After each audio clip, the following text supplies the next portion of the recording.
Hmm.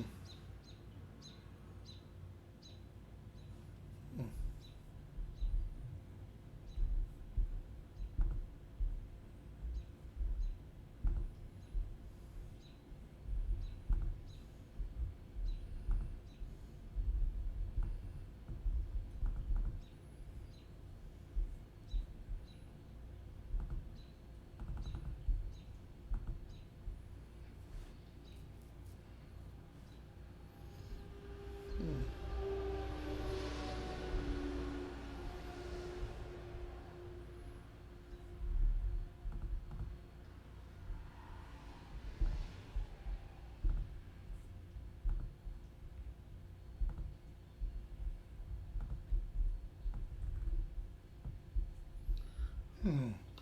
Can anyone see me or hear me?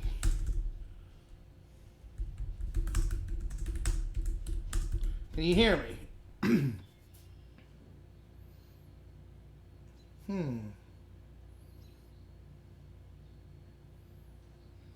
Strange.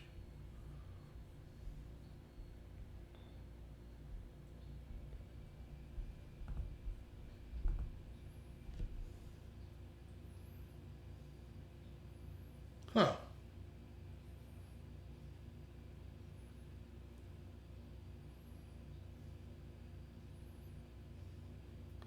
What in the world is going on?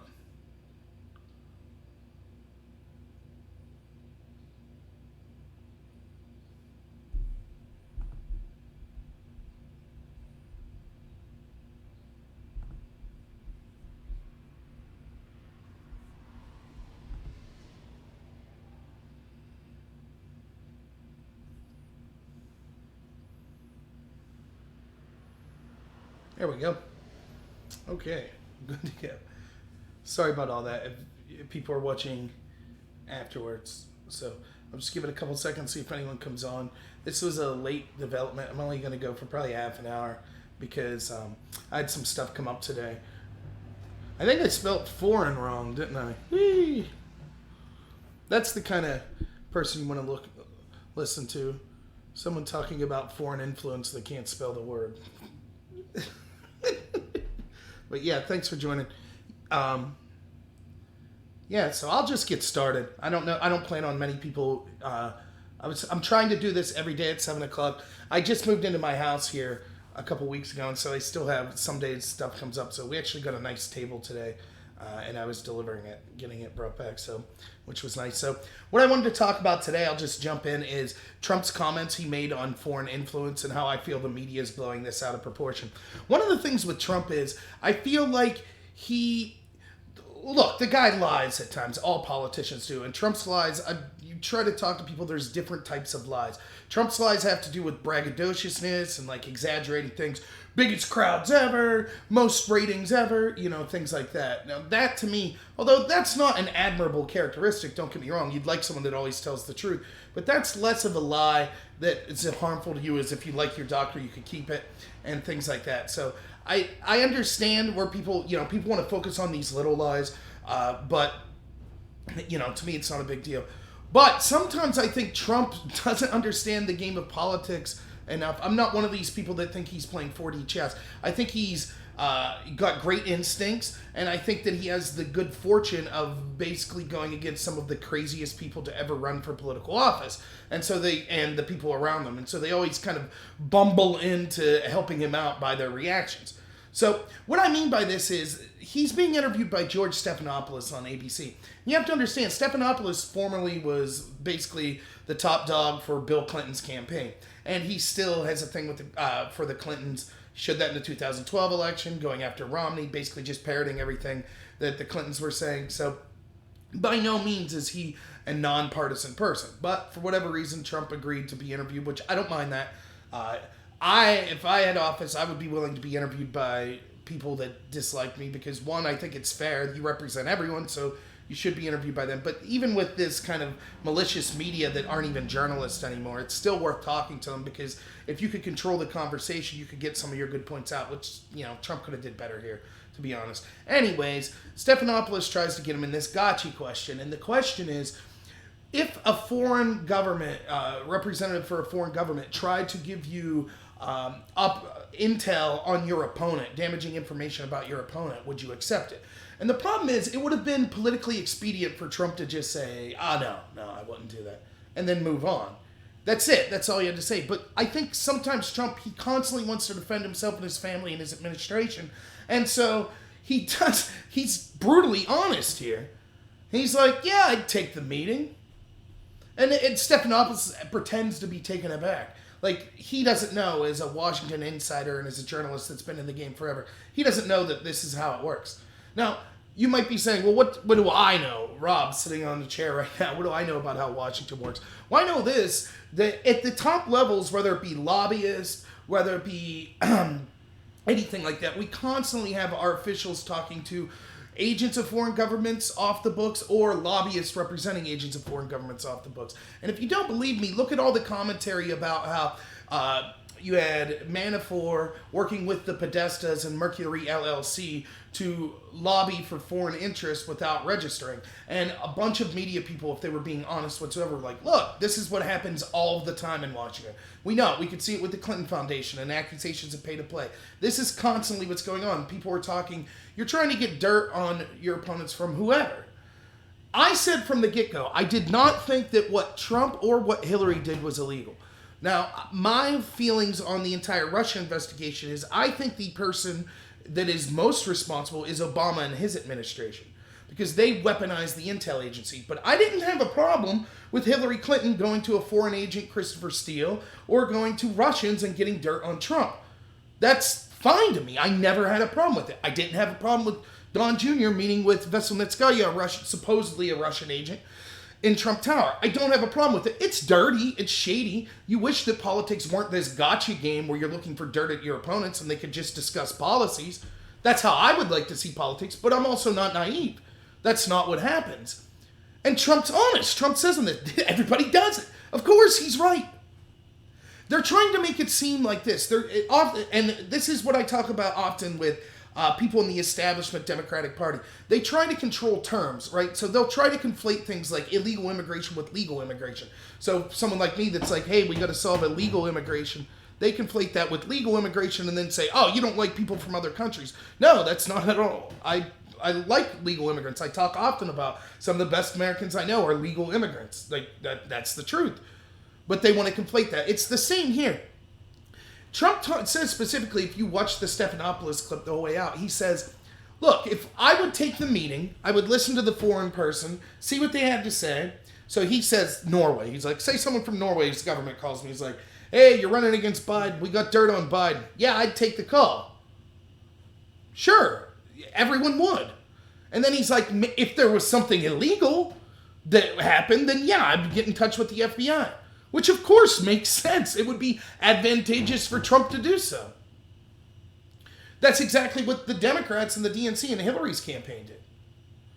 They contacted a foreign agent, Christopher Steele, who got sourced from Russian agents dirt on Trump.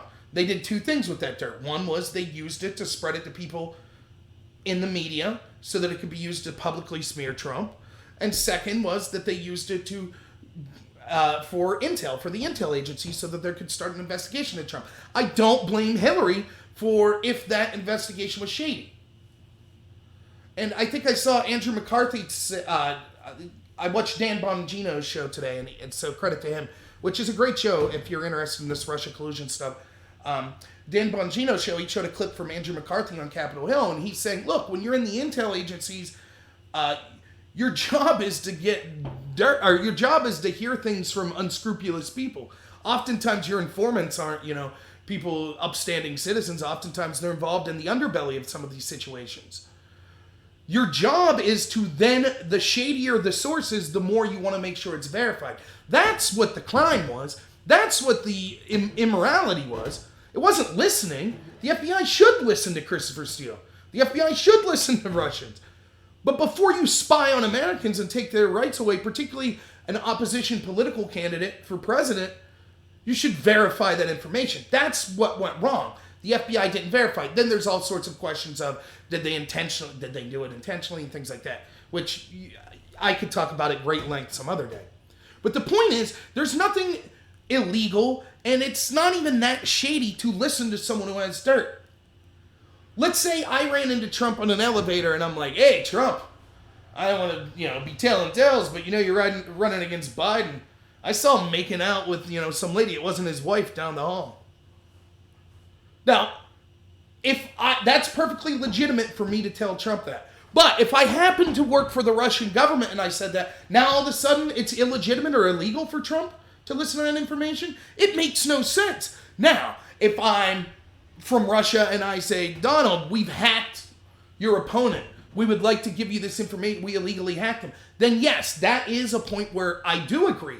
It should then be up to whoever that political candidate is to then involve law enforcement because a crime has been admitted to.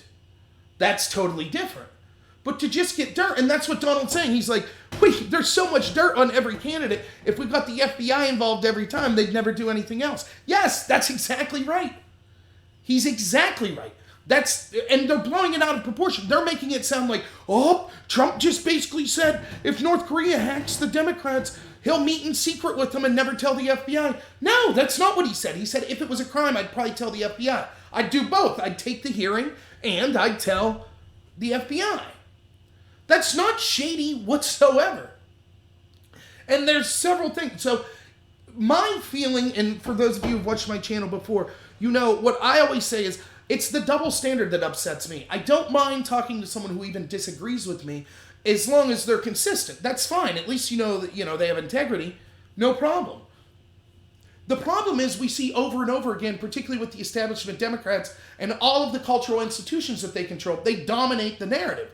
And so the average people, they don't have time to see this shadiness. They're just like, oh, what? Trump's listening to foreign agents? Give them dirt? Yeah, that's bad. But they don't know the full story.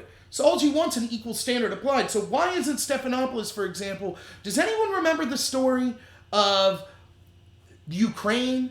Someone from the DNC in Hillary's camp going to the Ukraine and the Ukrainian government working in tandem with them. The DNC knew about this. They gave dirt about Paul Manafort to Hillary's team in the DNC. They then used that dirt, which was largely one of the reasons that Manafort had to back out as Trump's campaign manager. Does anyone remember that story? I remember that story. How is that not the exact same thing? Now, the Democrats and the media will say, yeah, but that was legit because Manafort's a bad guy. Okay. So if it's just context and if you feel that the other person deserves it, then how is what Trump said bad?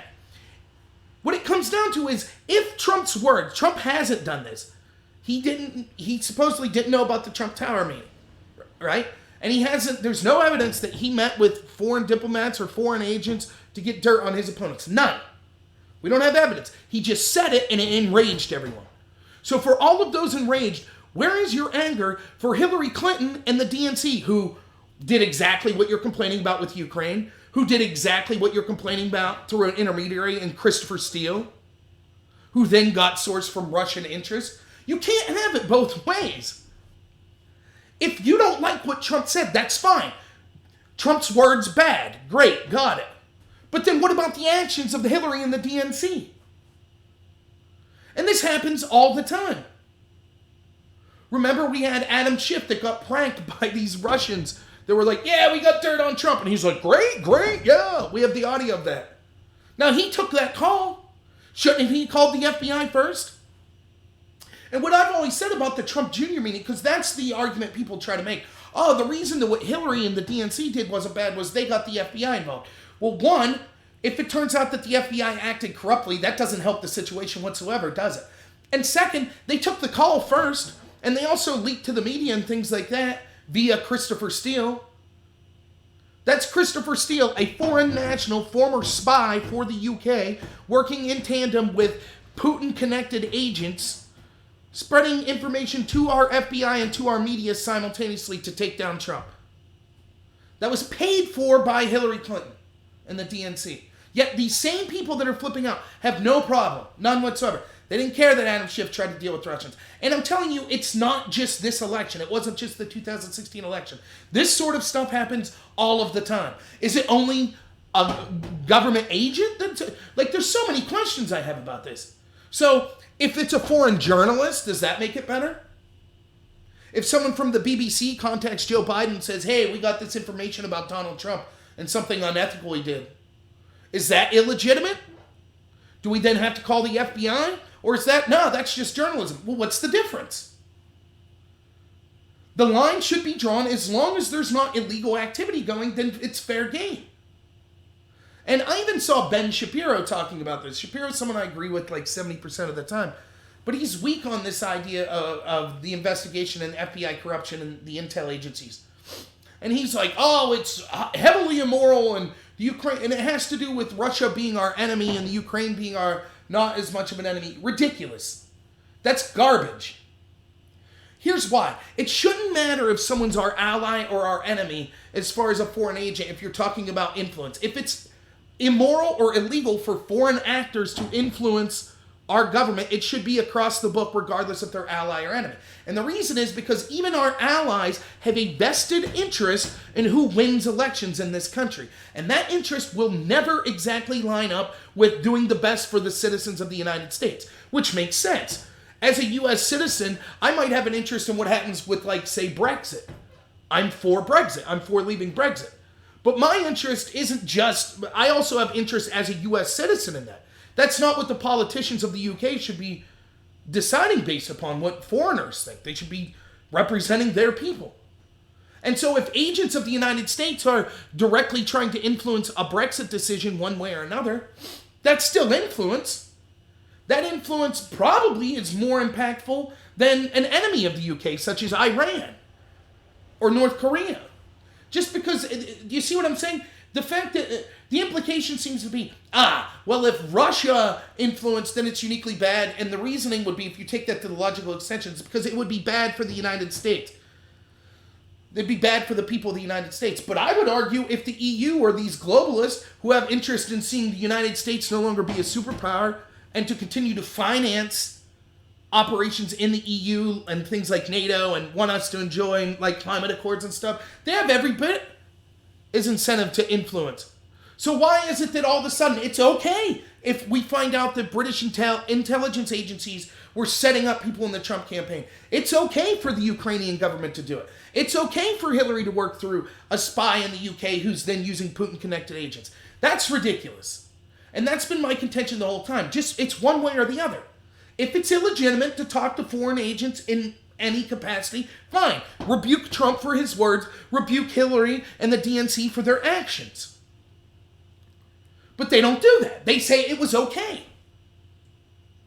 So basically, Trump saying, if someone called me from Norway and said, hey, we have pictures of Biden like having an affair, or Biden invested in this company over here and he never really disclosed it, or something like that. That's not them. That's not the government of Norway doing something illegal. That's them reporting on like information that they found out. My line is, that's fine. You don't have to report that to the FBI. You could immediately go to the media and say, hey, we have sources from Norway that say Biden's invested in a company there and that's influencing his policies. Hey, we have sources in Norway that say they caught Biden with some compromising photos. Whatever. It's not the politics I like to see. But everybody does it. Everybody. And I'm sick and tired of these double standards. And I've still not had this question answered. Why is it so bad for like a foreign person to supposedly have this influence, right? That's so bad.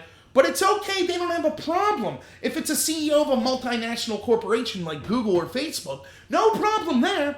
Isn't the implication, again, that a foreign actor that was trying to seek to influence it would be because it could be detrimental to the United States, or they don't have the U.S. best interest first? Isn't it self-evident that that's true with Google and Facebook and every other multinational corporation?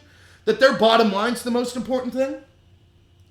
So why is it okay for CNN, for example, to lie and try to influence an election, tell blatant lies, what we could see over and over again, but the Russian trolls were such a big deal? Who do you think had a bigger reach in the 2016 election? The New York Times or 12 Russian trolls using Pokemon Go? What's the difference? Can someone explain to me why one's okay and one's not? No, maybe you could say, well, it's just because technically by the legal letter of the law. Okay, but then there's no need to get in our high horse and act like, oh, these Russian trolls, they stole the election. No, it's no different. They had a small iota of the impact that the people at Google, at Facebook, at YouTube, which is Google, Twitter, at the New York Times, at CNN, at NBC, at ABC, all in the bag for Hillary Clinton and the establishment Democrats. But we can't talk about any of that.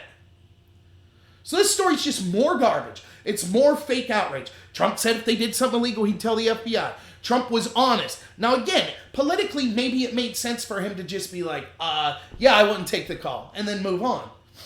But again, he kind of unwillingly, because he's just bold and he doesn't care, it actually works out for him because anyone that's objective at all can look at the media for the past 2 days going bananas over this and say, why didn't you say word one about Hillary and the DNC doing this? Not a word.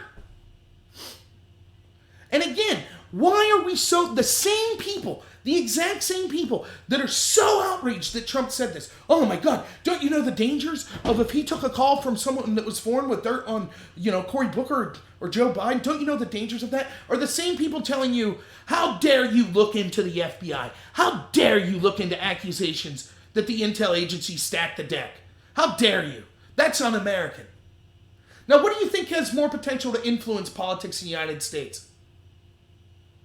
Some big-mouth lawyer from Russia meeting at Trump Tower? Or are intel agencies being in the bag and being weaponized by a sitting president to spy on his opponent? What do you think has the bigger potential for influence? The most powerful investigative agency in the history of the world being used as a weapon to strip Americans of their rights to go after political opponents. Up until this point, the biggest scandal in, the past 100 years politically was Watergate, right? A couple of bumbling fools spying for evidence in a hotel. As opposed to the most powerful investigative agency using wiretaps, physical spies, all sorts of other information, pen registries, leaking to the media, leaking to our allies, smearing people, having fake investigations, putting people in solitary confinement. It's raiding lawyers' offices in the middle of the night, all based on a lie. You tell me what you think has a bigger influence. But no, we're going to flip out about Trump's words again today. And I'm sick and tired of the Romneys of the world and, Shapiro's another example. Like, Shapiro's not as bad. But, and there's others. I was reading an article, GOP senators rush to distance themselves from Trump's comments. Why? Because they're liars? I wonder how many of them have dealt with foreign people giving them advice or giving them information about their opponents. It happens all the time. I'm sick and tired of it. We know that this foreign lobby... That's why I said when Manafort got arrested for being a foreign lobbyist, I was like, I don't care, great, charge him. Just charge everyone that does it, though. Why did the Podesta Group and Mercury LLC? And before someone says, oh, see, you just want to hurt the Democrats. Mercury LLC, that worked with the Podesta Group and Manafort in the indictment, in Mueller's indictment, that's a Republican lobbyist group. Get them, too. I don't care. I don't want foreign influence. I don't want corporate lobbyist influence. I don't like either of it. So if it's illegal and it's on the books now, enforce the laws we have on the books. Everyone wants to talk about what new laws can we do to, get all this influence out. How about enforcing the ones we have now? How about a media that actually does their job? They let the garbage pay-for-play go on with the Clinton Foundation that's so obvious that anyone with a cursory look can see wow, isn't that weird? Everyone who pays Clinton's foundation money, these foreigners, end up getting a meeting with her as Secretary of State, and oftentimes they end up getting exactly what they asked for. Isn't that a strange coincidence? Oh, what's that? As soon as she didn't win the presidency, all of those donations dried up? Isn't that strange? Where was the media with that? Not a word. They didn't care. And they don't care when there's Republicans established people that do it as well. So of course they're going to all beat the drum. Oh, we don't like the fact that Trump said this. Yeah, because you do it. So you have to feign the outrage. Like you've never talked to a foreign agent. For God's sakes, we have John Kerry running around Iran right now trying to sabotage Trump's efforts there. Reporting back to the DNC and Democratic politicians. Isn't that them dealing with foreigners? Trying to get dirt, trying to get negative information on Trump? It's outrageous. The lies, it's so ridiculous. It's just one lie after another. So, I just thought this story was bogus. Of course I could believe it, but it's just a joke. Just ask yourself, what's worse? Trump saying, I guess I would take that meeting, and everyone going, boo, that's treason. Or Hillary who actually took the meeting. Which one's worse? Hillary who actually got the dirt. Now, if there's the rare person out there that says, I think it was illegal or immoral when Trump did it, I think it was illegal or immoral when Hillary did it. Fine. I disagree. There's a little immorality to it, I guess, but I disagree fundamentally. But at least you're consistent. That's fine. But how could you look and say, it's bad for Trump to say this, and then you're like, oh, okay, Stephanopoulos, you know, the family you used to work for, the Clinton family, here's what they did. What do you say to that? You know, where was Stephanopoulos during the Uranium One business where Bill Clinton's getting $500,000 to give a speech in Russia from a Russian-owned bank 2 weeks after he met with Vladimir Putin in person? Where's Stephanopoulos on those questions? Nope, no time for that. That's just a wild conspiracy. Now, Trump getting peed on in bed by hookers in Russia, oh, that's the hard-hitting stuff. It's just ridiculous. So, I would go into this more if I had more time, but I'm not going to... my live stream's not going to go very long. So the other thing I was going to talk about today is the U.S. Women's World Cup team. I don't know if people have an interest in this or not. I don't think it's going to be with Crowder. I don't think we're going to see a civil war in that manner. Not anytime soon. I did a big long video if people want to check out. It's an hour and a half where I went through that New York Times piece, which is worth checking out. I know how it is. I'm supposed to keep videos between 5 and 10 minutes. That's what everyone says because people's attention span isn't that long. But sometimes I just do videos for myself. And so that was my honest thoughts on that New York piece. That's why it went an hour and a half. So I don't know if people are interested in this World Cup story, but there's a couple angles that I wanted to cover on it. For those of you that don't know, the U.S. Women's World Cup team beat Thailand 13-0. And so I'm a big sports fan. So there was some questions that came up because they scored so many goals and they celebrated like pretty heavily after each goal, even after like the 11, 12, 13 goals. And so there's a question of whether or not this was showboating. So just real quick, my take on it is, one, the rules of the World Cup is goal scored is actually a tiebreaker. So I have no problem with them running up the score. That's fine to me. Now, the celebrating, I don't really have a problem with, but I don't know. You would just kind of like to see less of it, I think. That's just my personal opinion. But I don't begrudge them. I don't know what it's like to compete in athletics at that level, and you're probably very excited. So, fine.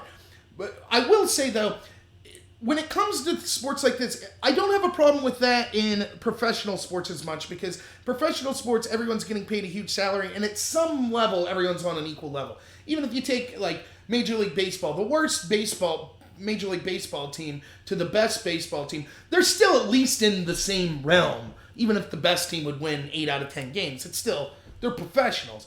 When you're talking about World Cup and things like this at these like kind of entry levels, like Thailand clearly, I think I read that like just 4 years ago there was only 1,000 women in Thailand that played soccer. So clearly you don't want to show them up if possible, but whatever. Now, what I did say about it is, remember in 2016, Hope Solo was the goaltender for the U.S. women's team. When they tied Sweden and didn't advance, she flipped out and said Sweden played like cowards and kind of belittled the style of play that Sweden played. So all I'm saying is, that's fine. If the U.S. women's team wants to do this, I have no problem. But don't complain the rest of the way if people celebrate or if they have a play style that you don't like. If you're going to be the team that wants to be that way and be celebrating after your 12th and 13th goal, that's fine. But then you also appreciate, hey, it's okay for other teams to celebrate or to play, as long as it's not dirty, but to play any style they want. So I just hope they don't complain, particularly if they lose. Hopefully they're gracious in it and I don't have a problem. But the reason that I'm bringing it up, it's something, like, I like talking about sports. I might do stuff more on sports some other time. But the reason I bring it up is kind of the cultural context of it, because there's two issues that are then coming up that are resounding from this. The first is, well, if men, all of this criticism coming from the women's team, if the men would do that, then it wouldn't be criticism. So this is somehow sexism. That's just patently false. Anyone who watches sports whatsoever, whether it be just at your local bar or you watch, like, ESPN highlights or sports radio or anything like that, knows there are constantly conversations about people showboating. You constantly hear, oh, when they score a touchdown, I wish they'd just give the ball to the ref and run back. Act like you've been there before. That's with the NFL. You see the same in baseball. If you flip a bat after a home run, that's considered excess celebration. You'll probably get beamed the next time. Everyone's like, well, hey, he was showboating. You got to respect the rules of the game. So for people to come out and try to make this about sexism is just absurd. It's just an absurd. They try to wedge this in, and it's one of the things about the women's team that kind of aggravates me, because it's always. I think that it's someone who lives in the United States. I always cheer for the teams that are from my country. Not because I intimately know them. Sometimes you cheer for other people too if it's a cool individual story. Particularly like something in the Olympics. You know, like Jamaica's bobsled team in Cool Runnings. Or you know, you'll be watching and you see someone's like overcame some kind of adversity, or they seem like a really interesting character. But overall, I cheer for the U.S. because I'm from here. It's something I like. I don't begrudge any other country. That's fine. Yeah, but... one of the things you realize, they're always trying to make it like it's about more, and that leads into the second thing I wanted to talk about. Is this has resuscitated the conversations about the U.S. women's team is more successful than the men's team, but they make less money, and that's become a huge point of contention. It's considered sexism.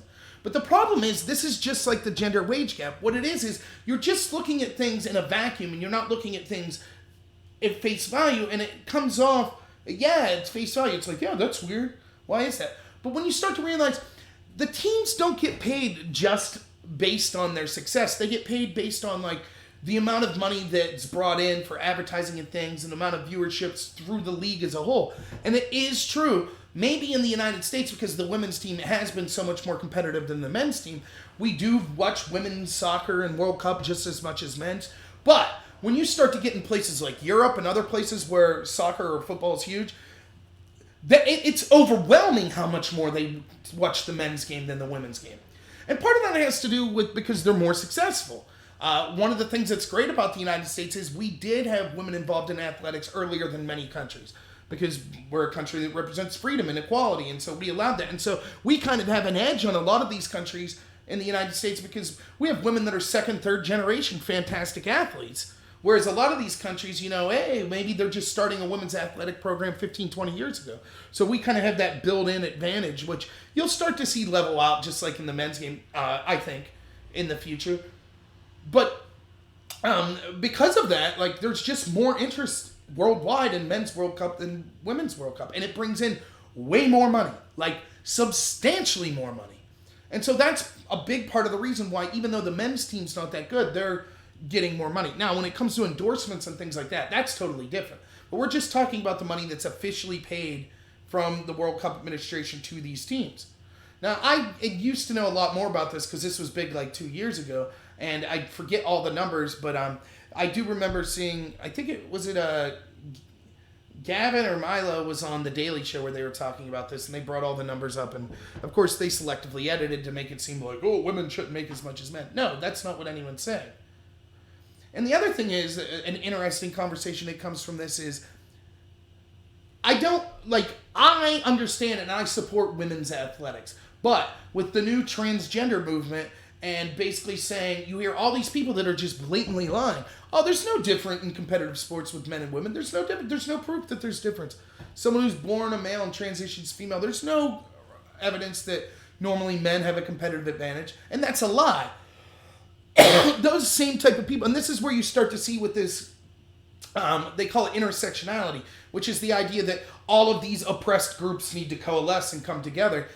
You start to see cracks in it because feminists, they'll make these two simultaneous arguments. They'll say, women's sports are more competitive, blah blah blah, or women's team's doing better, but at the same time, there's no difference competitively men versus women. I'm sorry to say this, but even though the men's U.S. team is not very good in the realm of men's soccer, they would dominate the women's team. It wouldn't even be close. In fact, 2 years ago, the U.S. Women's World Cup team lost to a 15 and under boys club. A good soccer play. It wasn't just a pickup game or anything. But that's kind of the... So when they're saying the men are better than the women, there's part of me that's like, or the women are better than the men. It's like, really? Maybe they should play. Winner takes the money. How about that? The women are so much better, right? So we'll set up a match. If the men make more than the women, pool all their money together. Men play the women, regular match, and the winner takes all the money. How about that? I'll bet the women wouldn't agree to that. And I don't think they should. I'm kind of being tongue-in-cheek here. But the point is, because they know the truth.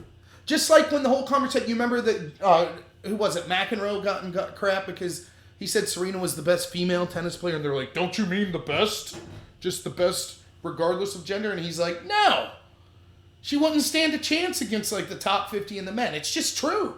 That doesn't diminish her accomplishments, by the way. That's like saying, if you're the best 12-year-old wrestler in the world, that's an incredible achievement. But you're probably going to lose to most, adults that wrestle. It's just the way it is. That doesn't diminish your achievement. But when we start commingling and we say, there's no difference, everybody knows it's a lie. And it's important to point this out because it's something we see coming from the establishment left over and over and over again. We just have to endorse blatant lies.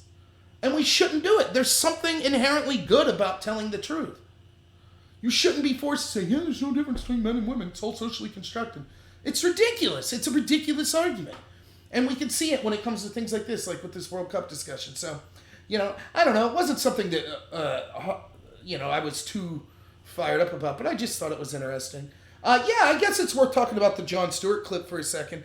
I have no love for Jon Stewart. I think Jon Stewart kind of... there's an irony in what Jon Stewart is to me. Jon Stewart, there was this famous clip where there used to be a show, was it on CNN? I think it was on CNN, called Crossfire. Now, Crossfire wasn't a very good show because what it was very shallow arguments. If you watch my video I did on the New York Times hit piece on YouTube, one of the things I talk about is they criticize YouTube's algorithm for a bunch of things. But one of the things they criticize it for is that it's more long form and episodic running than things like the mainstream media. And what this means is, if you watch CNN or something, it's hard to have, even if you have two good guests on, it's hard to have a worthwhile discussion because you get like 30 seconds to say your piece. And so that artificially means that you're going to say the most sensational thing because you want to one-up whoever else is speaking. You're trying to get your name out there, your message out there. So you say it in the most hyperbolic way. And it doesn't allow for a nuanced discussion.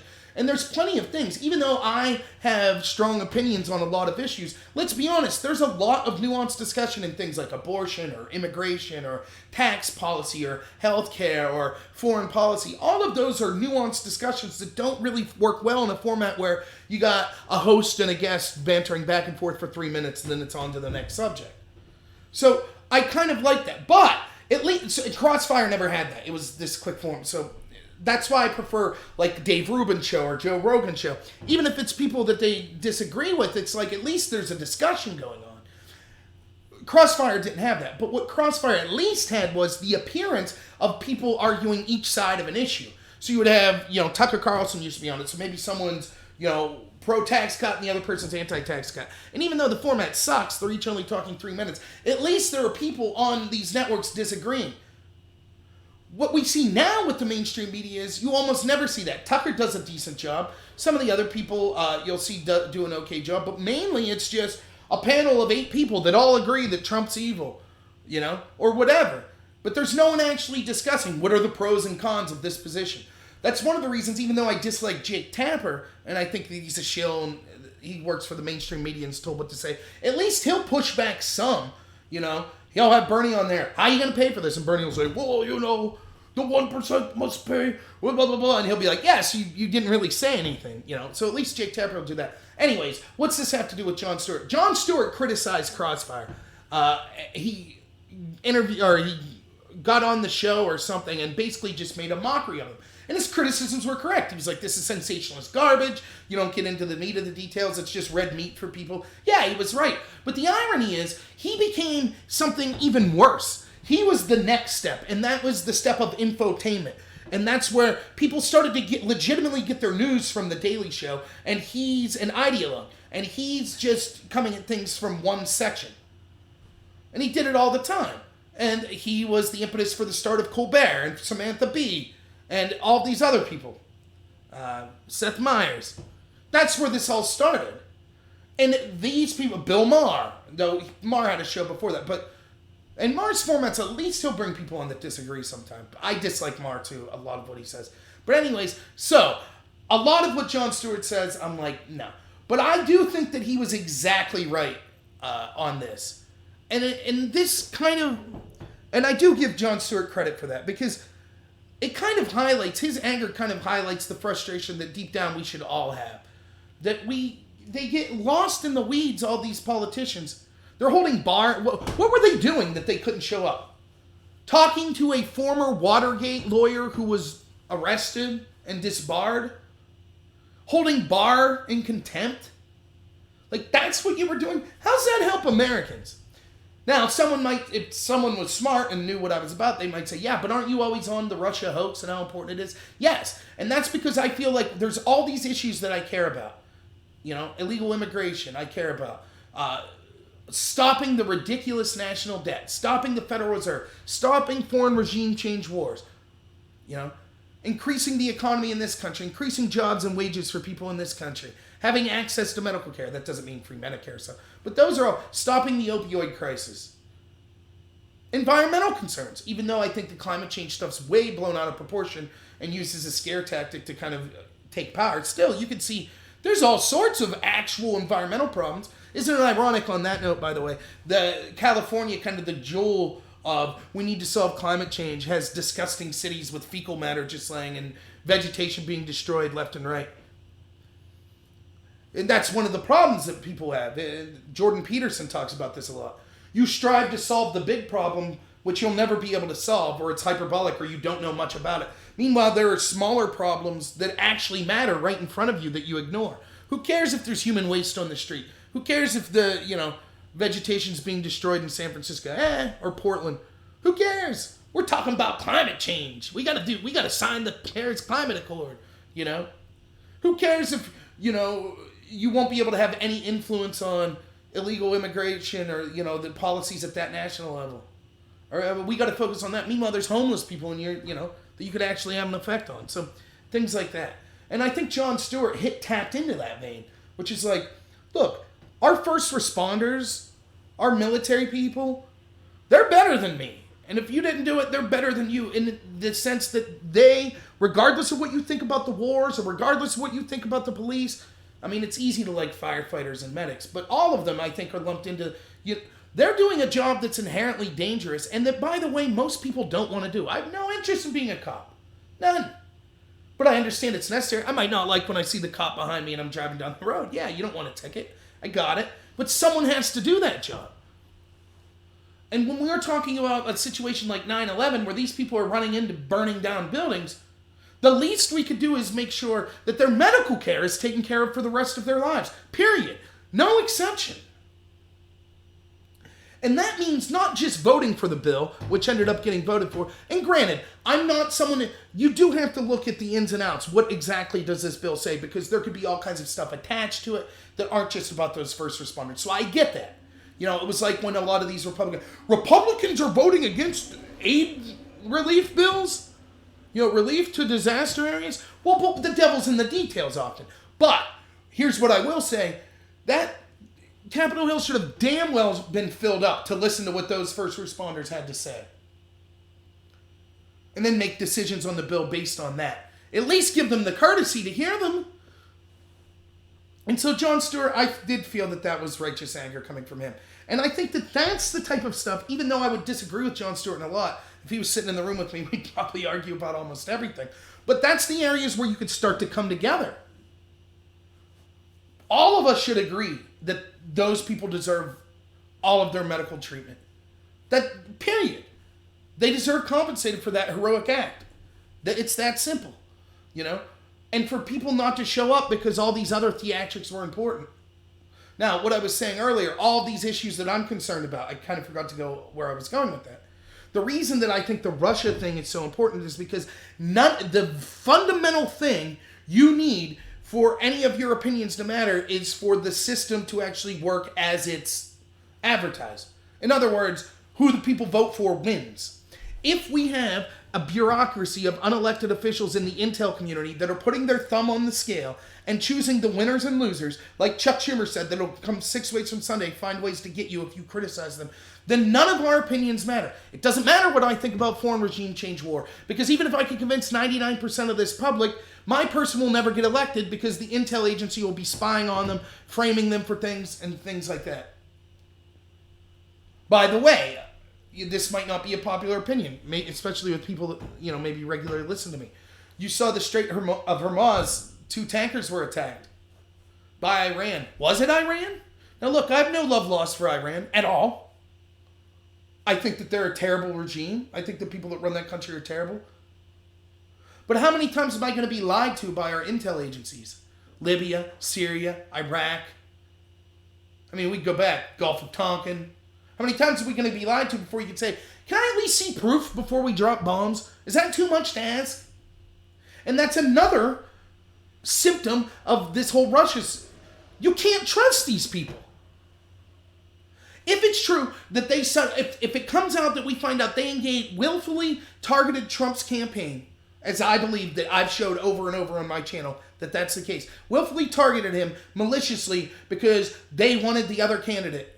Why can I then trust those same people when they're off telling me, oh, but trust us. Yes, we were corrupt there. Yes, we lied about Iraq. Yes, we lied about, Libya. But, yes, we lied about the Gulf of Tonkin. But this time, with Syria, trust us. Trust us. Well, we lied the first time about Syria. We found out we didn't have proof it was chemical gas. But this time, believe us, how many times do we have to fall for this crap? What are we going to do? Bomb Iran and then, 10 years later, oh yeah, it turns out that wasn't Iran. Oh well, that's what we did in Syria, right? We dropped bombs there. Now it turns out reports are coming. It turns out it probably wasn't Assad that used chemical weapons. It was probably staged by the White Helmets and other foreign influencers that are working with Al-Nusra and ISIS and Al-Qaeda. But you got to listen to the intel agencies. You're considered unmanned. You're a crazy conspiracy theorist. By the way, any coincidence that's the one thing everyone agrees with that needs to be censored? Conspiracy theorists. Alex Jones. Gotta get conspiracy theories. Conspiracy theories. They always throw that in. People that are violent and white nationalists and conspiracy theorists. Well, what's a conspiracy theorist? It was a conspiracy of all the negative actions that were going on in Vietnam until the Pentagon Papers came out. A bunch of journalists won Pulitzer Prizes for that. Would they be censored in today's world because it's a conspiracy theory? Only the official government lines allowed now? That doesn't mean everything's a conspiracy. That doesn't, those people, people get crazy with it. But when you start saying, no, you can't say that, and it's not hurting anyone, we didn't go to the moon. No, you can't say that. Why? Is Ancient Aliens going to be taken off YouTube? I mean, it's silly. It's stupid. So that's why it's important to solve all of that, that we need to have accountability in our intel agencies. And until we have that accountability, how can you trust anything that the government's doing? Once we get rid of that, we got a long way to go. Even once you get rid of that bureaucracy, okay, now you got to get rid of, a bunch of, even if corrupt's not the word, self-interested politicians that have no interest whatsoever in actually helping their constituents. That's a huge another battle. But you can't even get to that point if there's unelected officials that are controlling the elections. That's why it's so important to investigate. That's why the media is and the establishment is so against the investigation. So that's why I spend so much time on that, because to me it is the most important issue if you care about any of those other issues. So that's probably about all the time I have today. If no one has anything, I got work tomorrow morning. I apologize that this was late notice and it wasn't as prepared as normal, but I am going to keep trying to do Thursdays at 7 o'clock live streams. I'm going to try to do at least one video a day, probably not on Mondays or Tuesday just because work, but the rest of the week. And then I do live streams every Saturday at 7 on my friend Drone Tech Politics channel, which you can check out. It might be fun this week because I might be a little inebriated because we're having a little get-together here. So it could be fun this week. But thanks everyone for tuning in. And if you haven't already, please like and subscribe to my channel. Recommend it to some other people. I would love to get to 1,000 subscribers so I could do mobile live streams and maybe go to some events and live stream from then. So thanks a lot, everyone, and have a good one.